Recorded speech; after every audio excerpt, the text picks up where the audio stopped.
wa asyhadu anna Muhammadan abduhu wa rasuluh. Allahumma fassalli wa sallim wa barik ala nabiyyina Muhammadin wa ala alihi wa ashabihi wa man sara ala nahjihi ila yaumiddin, amma ba'd.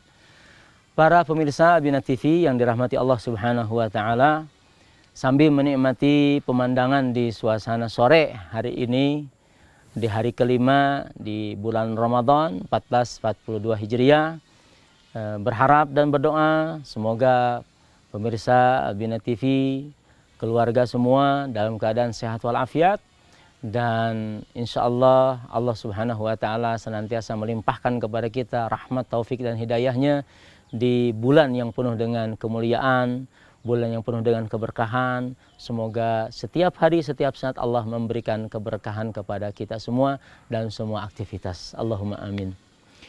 Melanjutkan apa yang menjadi fikih nasiah pada sore hari ini menjelang kita berbuka, kita akan lanjut pada poin tentang hukum nasihat. Ya. Bagaimana pandangan Islam tentang hukum nasihat itu? Hukum pengertiannya di sini bertalian dengan apakah itu fardu ain atau fardu kifayah. Apakah hukum ini, ya, hukum nasihat ini menjadi kewajiban untuk setiap orang, siapa saja, ya. Karena fardu ain kan seperti itu maknanya. Atau menjadi fardu kifayah, artinya kalau sebahagian sudah melakukan nasihat, maka yang lain tidak berdosa saat tidak melakukan nasihat itu sendiri. Kalau kita bicara masalah hukum, maka semua ulama sepakat, ya, bab nasihat ini ya adalah fardu kifayah, ya. Allah Subhanahu wa taala berfirman dalam Al-Qur'an, "Wal takum minkum ummatun yad'una ilal khair, ya'muruna bil ma'ruf wa yanhauna 'anil munkar wa ulaika humul muflihun." Allah Jalla fi'ula berfirman, hendaklah ada, wal takum minkum ummatun, wal takum minkum, hendaklah ada di antara sebahagian kalian, ya, ummatun, sekelompok, yad'una ilal khair wa ya'muruna bil ma'ruf, mengajak kepada kebaikan, ya, memerintahkan untuk melakukan hal yang baik dan mencegah kepada yang mungkar. Nah, titik tolak dari ayat ini semua sepakat bahwa hukum nasihat itu adalah fardu kifayah, bukan fardu ain. Namun pengertian fardu kifayah tentu, ya, itu tidak menghalangi orang lain atau siapapun, ya, kalau mau melakukan nasihat sebagaimana yang kita sudah jelaskan di awal. Tapi kalau kita bicara hitam putihnya secara asal, maka hukum nasihat itu adalah fardu kifayah. Ya, tetapi kalau kita melanjutkan pemahaman, ya, tentang keleluasaan daripada nasihat itu sendiri, ya, maka di satu waktu yang bersamaan bisa menjadi fardu ain. Ya. Di saat kemudian bentuk nasihat itu adalah pada konteks mungkin, ya, tidak bertalian dengan penjelasan terhadap hukum dari satu masalah. Ya. Karena tentu kalau nasihat itu dalam berbentuk hukum, memberikan fatwa, menjelaskan tentang halal dan haram, ya, itu tentu kembalinya tidak kepada semua orang, tapi hanya kepada sebahagian orang yang kita sebut dengan para ulama. Dalam hal ini Allah Jalla fi'ula juga berfirman, fas'alu ahla dzikri in kuntum la ta'lamun. Jadi kalau kita menarik ke poin, ya, tentang asal nasihat itu adalah fardu kifayah, ya. Tetapi kita ingin melihat tentang dasar daripada nasihat itu sendiri, ya. Bagaimana bagian daripada nasihat itu ada yang terhukumnya adalah wajib, ya, amar ma'ruf, ya, di keluarga misalnya, ya, nasihat untuk menyuruh keluarga kita melaksanakan yang wajib, mengingatkan anak kita yang sudah baligh ataupun yang belum baligh, ya. Karena Rasulullah SAW mengatakan, alimu, ya, alimu auladakum, ya, atau muru auladakum bis salat. Muru auladakum bis salat. Ya, perintahlah anak kalian untuk melaksanakan salat. Ya. Jadi ketika dalam konteks ini, maka nasihat itu adalah ya, kemudian bisa menjadi sangat variatif sekali. Ya. Jadi sehingga kita tidak menunggu dulu misalnya saat anak kita belum sholat, ya kemudian kita mengatakan nanti saya nunggu ustadz dulu untuk menceramahi anak ini kan gitu, ya. Atau mungkin saat suami nanti misalnya menyuruh istrinya melakukan kebaikan gitu kan, kemudian si suami itu bilang nanti saya bukan ahlinya kan gitu, lalu harus menunggu yang ngundang dulu kiai misalnya syekh atau ustadz gitu, ya. Dalam konteks itu tentu tidak. Makanya ketika paparan-paparan tentang bagaimana nasihat itu disampaikan dalam berbagai macam bentuknya, ya kita kan tahu bahwa amar ma'ruf itu wajib. Ya. Allah Subhanahu wa taala mengatakan dalam Al-Qur'an, ya ayyuhalladzina amanu qu anfusakum wa ahlikum nar. Ya, pengertian qu anfusakum wa ahlikum nar itu kan di antara tafsirnya adalah muru auladakum bis salat. Ya. Bahkan ajari alimu auladakum as-salat. Ya. Gitu. Nah, dalam variabel ini gitu. Maka satu waktu ya, ketika kita mengatakan secara umum bahwa hukum nasihat itu adalah fardu kifayah, tapi bagian-bagiannya ada yang menjadi fardu ain. Nanti di akhir apa yang akan saya sampaikan, ketika kita melihat bentuk, ya pertama adalah nasihat itu dalam bentuk fardu kifayah, ya kemudian nanti dalam bentuk bagaimana sebahagian umat ini harus ya menjadi barisan untuk menegakkan amar ma'ruf nahi mungkar, untuk melaksanakan dakwah karena kapabilitas keilmuan mereka gitu.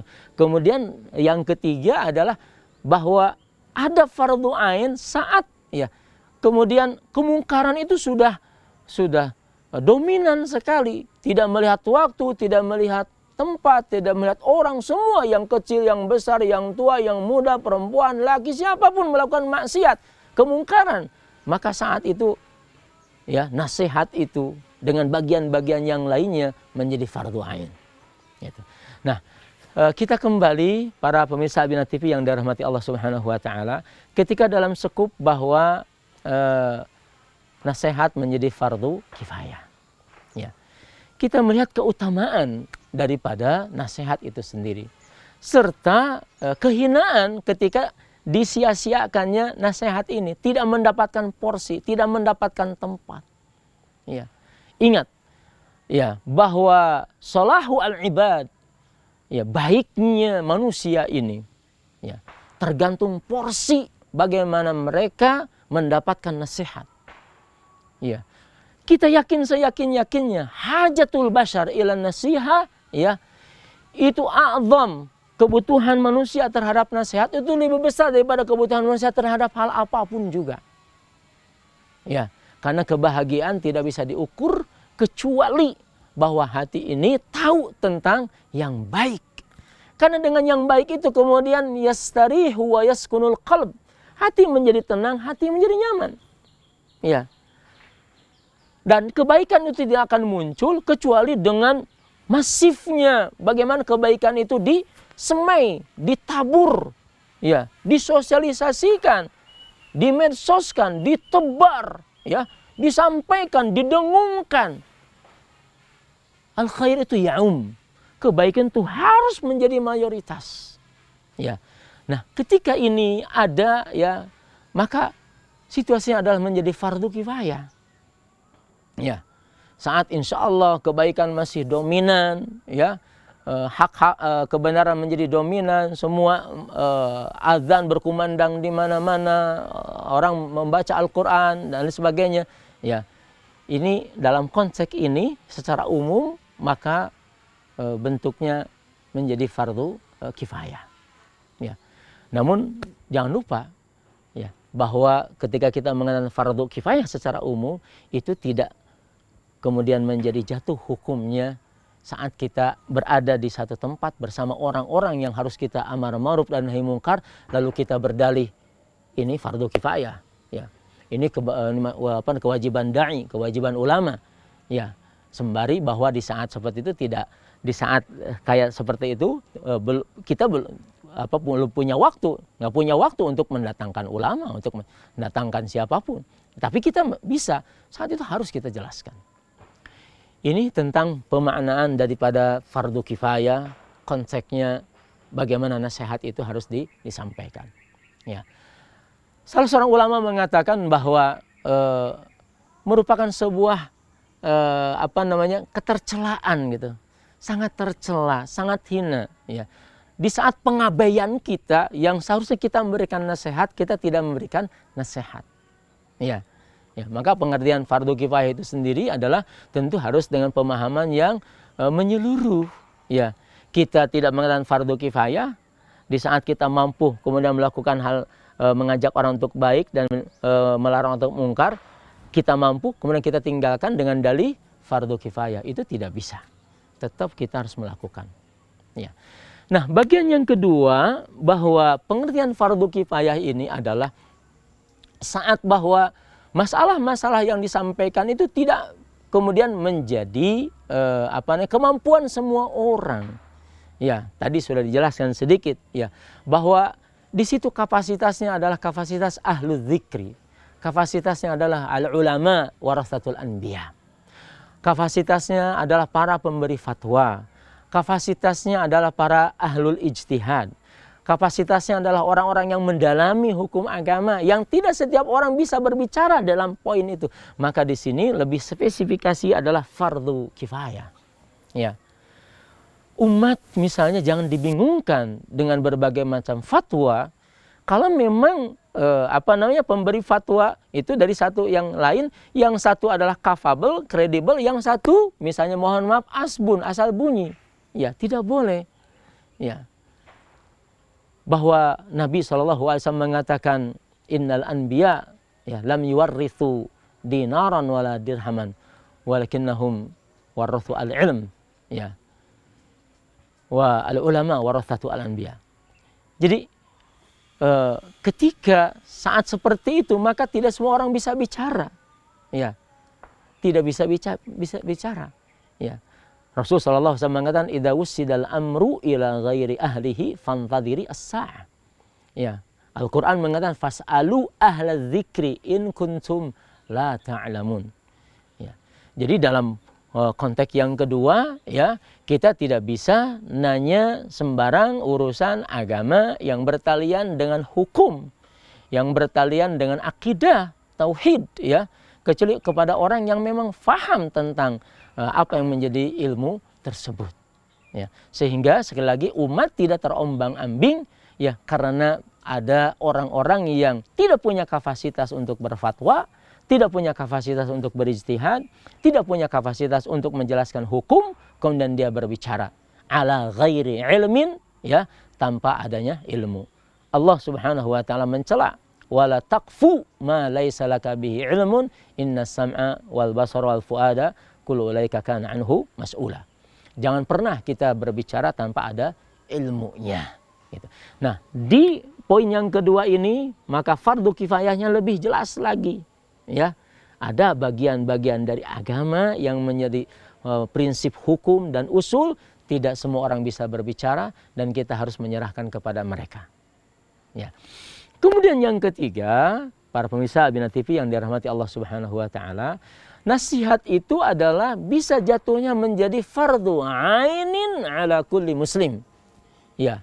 Itu bisa menjadi fardu ain kepada setiap muslim. Kapan? Ya. Dijelaskan oleh para ulama, kalau kemungkarannya itu sudah sangat mayoritas, sudah sangat dominan, kiri kanan, ya, depan belakang, ya, tua muda, ya, siapapun itu, bentuk maksiatnya, bentuk kemungkarannya, bentuk kebatilannya, ya sudah sangat masif. Maka saat itu tidak ada yang berpendapat bahwa di situ fardu kifayah. Itu adalah fardu ain. Ya. Ini yang bisa disampaikan wallahu taala alam bisawab. Walhamdulillahirabbil alamin. Wassalamualaikum warahmatullahi wabarakatuh.